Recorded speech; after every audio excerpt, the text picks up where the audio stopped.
நாம் நம்முடைய கடமைகளை செய்வதற்கு பதிலாக நம்முடைய கடமைகளை செய்வதற்கு ஒரு கார்டியன் வச்சிருக்கிறோம். என்ன கார்டியன் வச்சிருக்கிறோம்? நான் பைபிள் படிக்கிறதுக்கு நேரம் இல்லை, அதனால டிவியை ஆன் பண்ணி விட்டா அது படிக்குதுடா பைபிள்.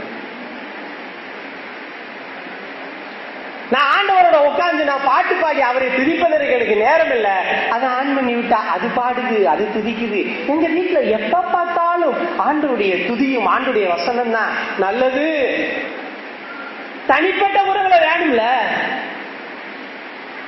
வேணுமா வேணாம்? ஆண்டவர் நம்முடைய சிநேகிதர். சிநேகிதர்னா ஃப்ரெண்டு.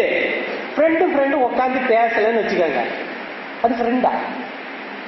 அது முரண்டு. ஃப்ரெண்டுனா உட்காந்து பேசிக்கிட்டு தான் இருப்பாங்க, எப்ப பார்த்தாலும் பேசிக்கிட்டு தான் இருப்பாங்க. பாத்துட்டு போனாலும் வா வா வா திருச்சிட்டு போய்கிட்டே இருக்காங்க.